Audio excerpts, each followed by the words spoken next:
सावली नागिन सीरीज का भाग नंबर 30 शुरू होता है। सावली के जिस्म पर अनेकों भाले के नोक सटे हुए थे। वह एक सीधी गाय की तरह कई लोगों के बीच चल रही थी। वह लोग लंबे लंबे फल का भाला सावली के सावले जिस्म पर सटा रखी थी। उन सभी के सिर पर गोल कवच मानिंद टोपियां थीं। सावली उन भालों के बीच से निकल जाने की तकरीब बार बार सोच रही थी, लेकिन उसकी तकरीब फेल हो जा रही थी। सावली को लेकर भाले वाले एक लंबे चौड़े शटर के पास पहुंची। भाले वालों में से एक भाला वाला शटर की दीवार में लगी स्विच को दबाया। शटर खड़खड़ाता हुआ ऊपर उठ गया।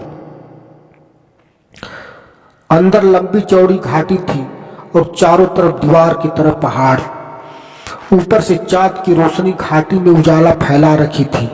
डायनासोर घाटी में पहले से मौजूद था। वह हाथ में अपना सर्प के आकार का काला बेल्ट लेकर लंगूर की पूंछ की भांति हवा में लहरा रहा था। भाले वाले सावली को लेकर घाटी में पहुंचे। सावली डायनासोर को देखी और डायनासोर सावली को घूरा तथा जहरीली मुस्कान मुस्कुराया। बांध दो कुतिया को इस खंभे में।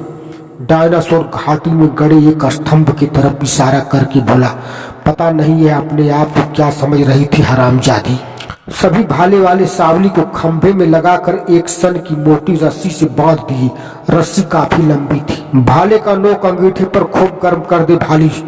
इस हरामजादी को सुर्ख भाले से ही रेप कर देता हूँ। डायनासोर बेल्ट घुमाते हुए कहा तथा बेल्ट लेकर सावली पर टूट पड़ा। भाग भाग भाग। सावली पिटाने लगी। बेल्ट उसके जिस्म को छलनी करने लगा। गनीमत यह थी कि उसके कोमल शरीर पर चमड़े की जैकेट कुछ वार सह ले रही थी। डायनासोर मारते समय रुक नहीं रहा था। कई बक्कड़ सावली के चेहरे पर पड़ चुका था। सावली दांत पीस पीस कर रह जा रही थी। डायनासोर करीब 15 मिनट बेल्ट चलाने के बाद थक कर रुका और हाँफते हुए बोला, भाली अंगीठी से भाला निकाल कर ला।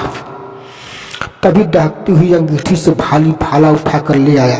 भाले का फल आग की तपिश से सुर्ख हो चुका था।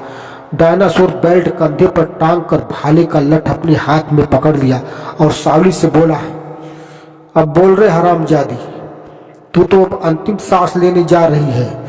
यह भाला मैं तेरे उस स्थान पर धकेलूंगा जिसकी तू कभी कल्पना भी नहीं की होगी। अपने किसी देवी देवता को याद करना हो तो याद कर ले, चल। कहता हुआ डायनासोर गर्म होकर लाल हो चुके भाले को लेकर सावली की तरफ बढ़ा।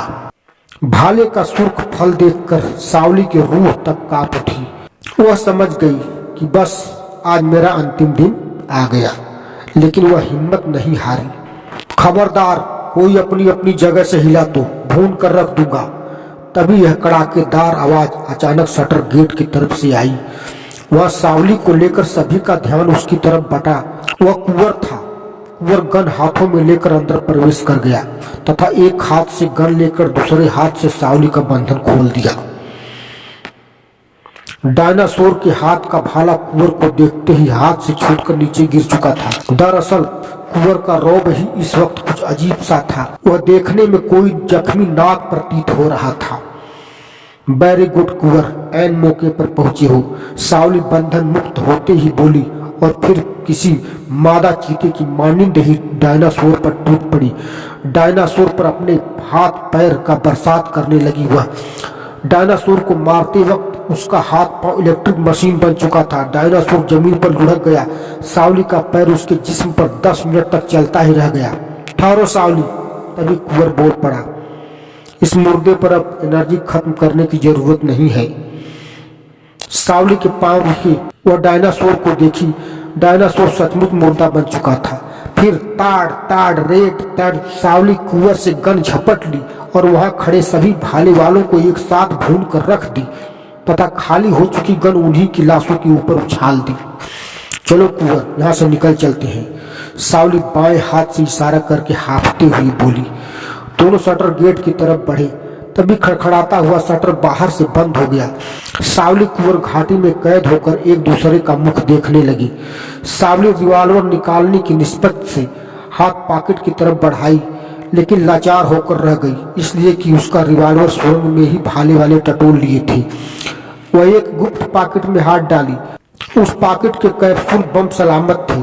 सावली एक कैप्सूल निकालकर हाथ में ले ली और बोली, कुंवर पीछे हटो, इस कैप्सूल बम से शटर उड़ा लेने दो। नहीं सावली, कुंवर सावली को रोका, माइंड से काम लो, शटर उड़ाकर क्या करोगी, उधर के सारे रास्ते बंद हैं। फिर क्या किया जाए, सावली पूछी। कुछ तो करना ही पड़ेगा, कुंवर बोला और घाटी में चहोर नजर दौड़ाया, लेकिन उसे कुछ सूझा नहीं।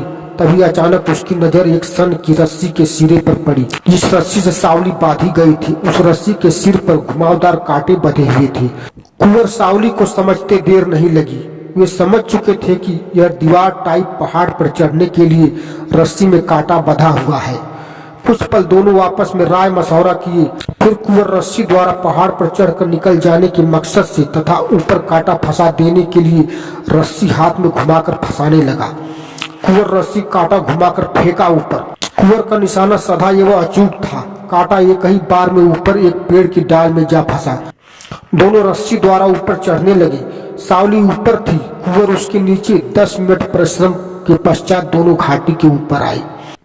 अब आगे की कहानी अगले एपिसोड में सुनेंगे।